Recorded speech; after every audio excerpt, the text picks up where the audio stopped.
So between 25 to 33 now, I've lost about 98% of my friends. And it's kind of been like a sequence throughout my life so far, actually.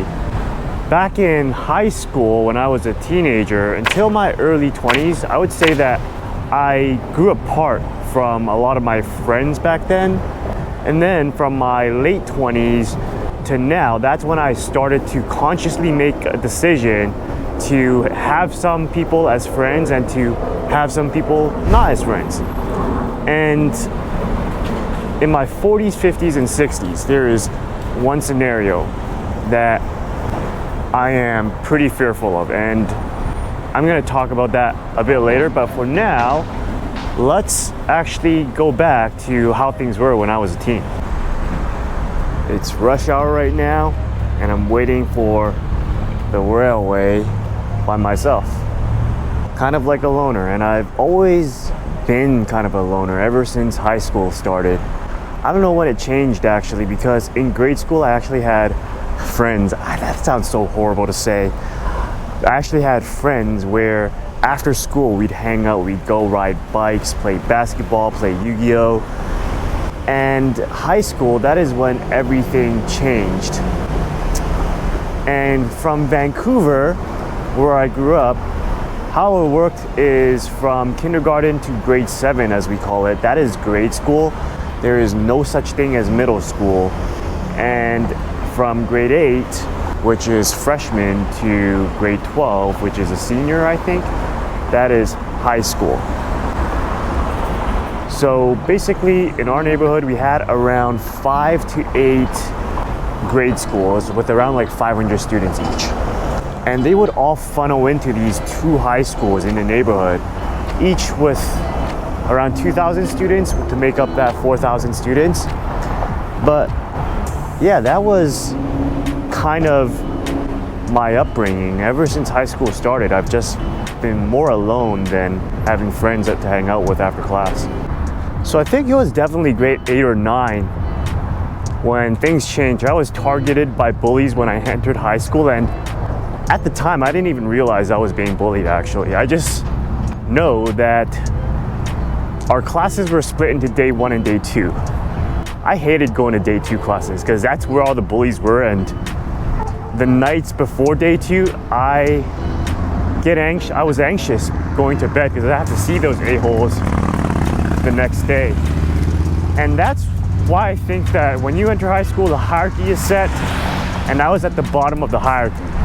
Like, I wasn't the worst of the pack because there were kids that were picked on much worse than I was picked on.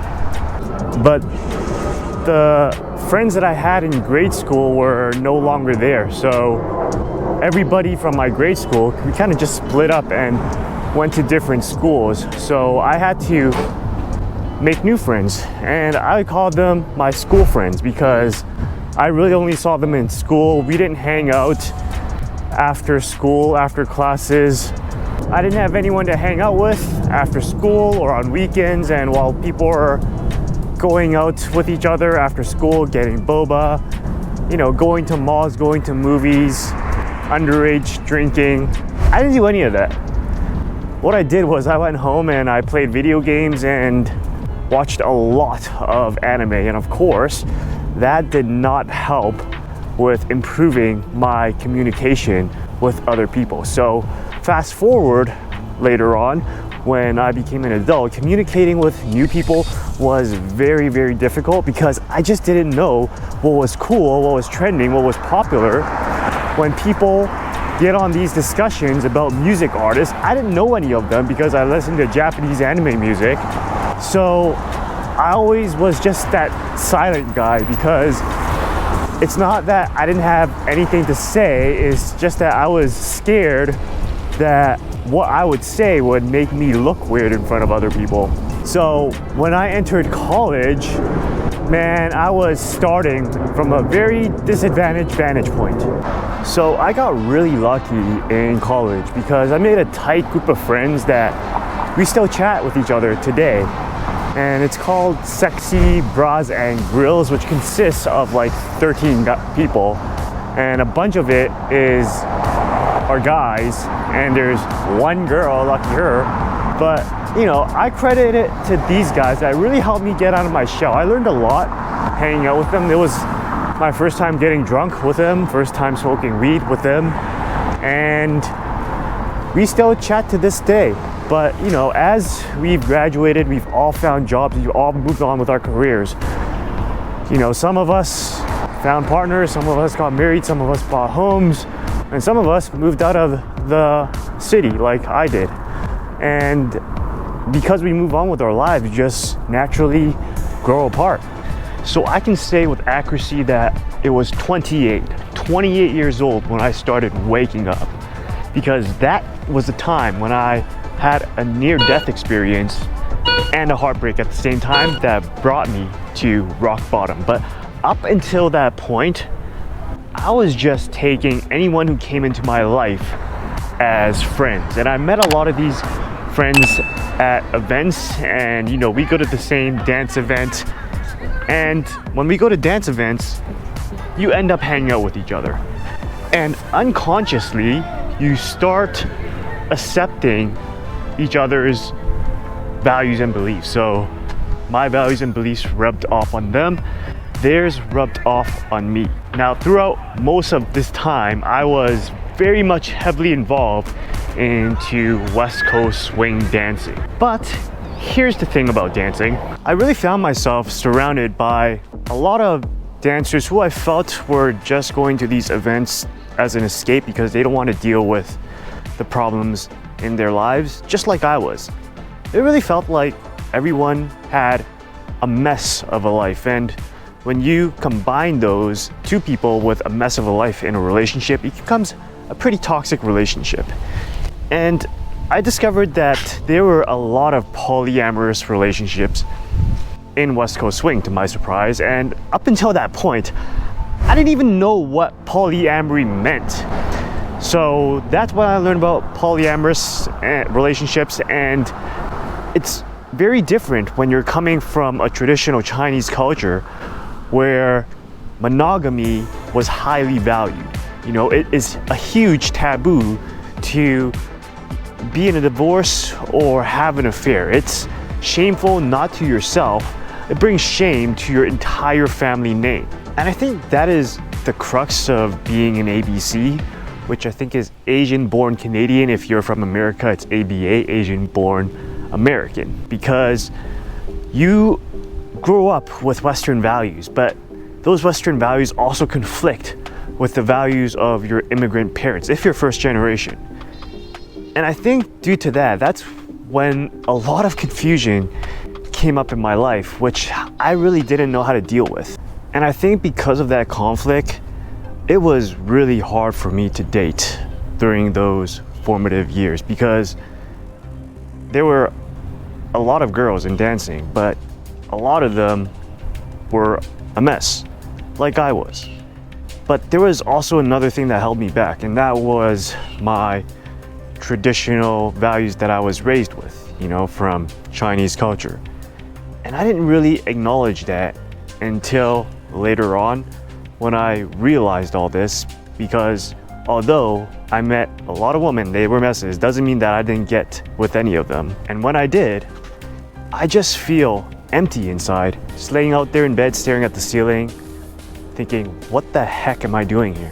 And I came to realize the reason I felt empty was because I wasn't acknowledging the values that I had, and that I was really confused about the values and beliefs that I really held dear to me. So growing up, I always thought I was a very liberal person. I was a very democratic supporting person, but the older I get, the more I realize I am such a conservative. And I realized that the conflicts really came from me not vetting the people that I came into my life.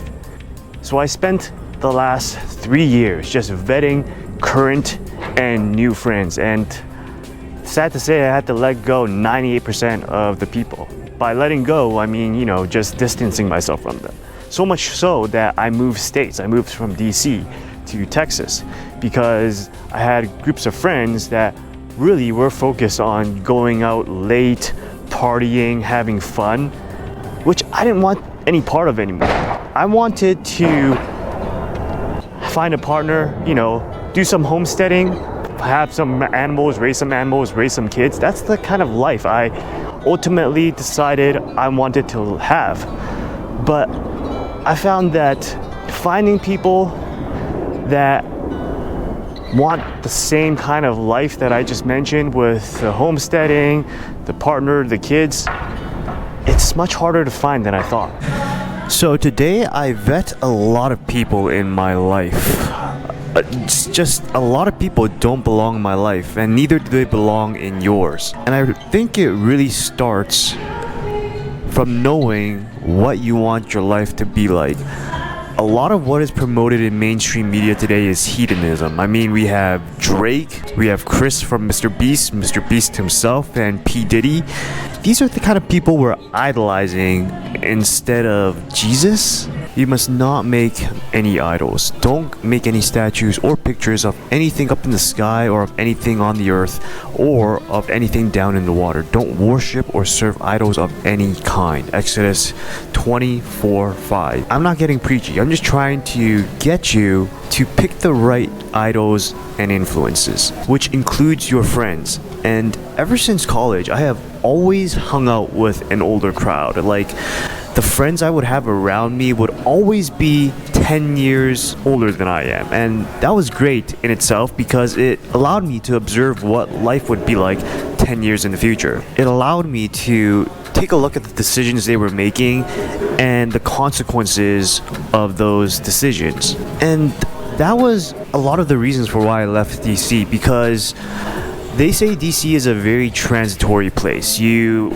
live there for 3 to 5 years, and if you make it past that 5-year mark, they say you're gonna stay in DC forever. So I made it to 3.5-ish years, and then I moved to Dallas, Texas. And what I've noticed was that a lot of the 30 to 40-year-olds there, they were all single, or they were divorced, and they were all out every night doing something. I am not sure how they managed to pay for it, and it was definitely clear that a lot of them had skeletons in the closet. They had a lot of problems that they needed to work on, but it was clear as day that none of them were really working on them.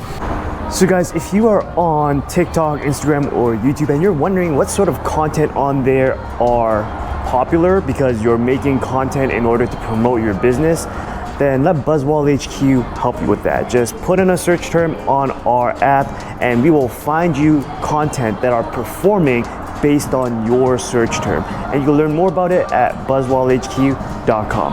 Now, let's get back to the video. So I think that as a nation, we have idols with a lot of problems, and their way of life are brainwashing us so that we think that their way of life is how we should be living. And I think that that is something that we have to think deeply on. When I look at myself and I look at the 40, 50, and 60-year-olds on social media that maybe are out partying too late at night, I ask myself the question, is that a life that I really want to live? Heck no. Where I want to be when I'm in my 40s, 50s, and 60s is I would much likely want to have a partner, kids, maybe homesteading with a couple of animals, and not go out past 9 p.m.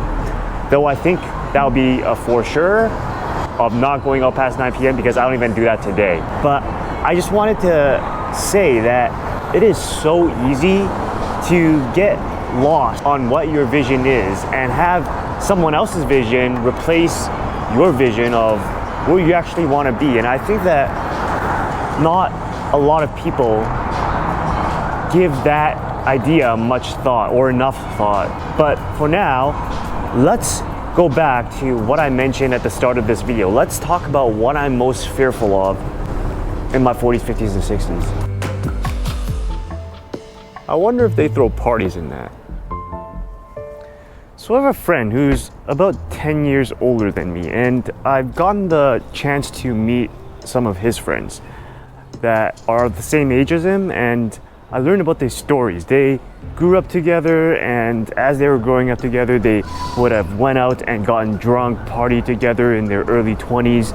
But you know, later on in life, those friends of his age, they actually, met someone, started progressing in their careers, had kids, and they kind of stopped doing the party and drinking lifestyle. And he was pretty sad about that, but he moved on.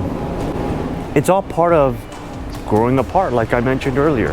And that's when I came in, because when I met him, I was in my mid-20s and he was in his early to mid-30s, and he was still wanting to have fun, right? He wanted to go drinking, wanted to party, and that's also what I wanted as well. So that's what we did. We did a lot of that. But as time passed, I found myself not finding satisfaction in doing that anymore.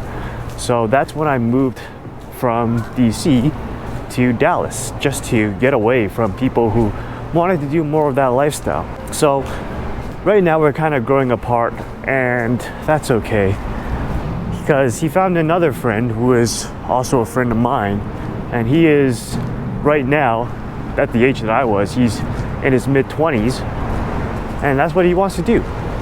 He wants to go out, drink, party. So the old friend of mine, who is now nearing his 40s, is hanging out with him a lot more now. And that's what they're doing. And that's one of my biggest fears, I don't want to be doing the same things I was doing in my 20s, in my 40s, 50s, and 60s. And in some ways, I am doing that right now, because the job that I have is the job that I've been doing since I was in my mid-20s. So I guess the lesson I want to get across today is that you will lose friends. Maybe not 98% of their friends, unless you make the conscious decision that this is what you have to do. That is what I had to do, because I had dreams that I wanted to accomplish, but my friends weren't the type of people who would chase after their dreams like I have. I wanted to be an entrepreneur. A lot of them wanted to stay as 9-to-5 employees. So there's a difference there, and that's why I had to just lose some friends. That doesn't mean that I won't talk to them anymore. It just means that I have put distance between us in terms of how much we hang out together. That's how we naturally grow apart. Now, it doesn't have to be as dramatic as that for you. Do what works for you. Everybody is different. I think what we gotta learn at the end of the day is, are these friends that will support me in the decision that I'm making? Every single one of the friends that I've left has supported me in the decision that I made it.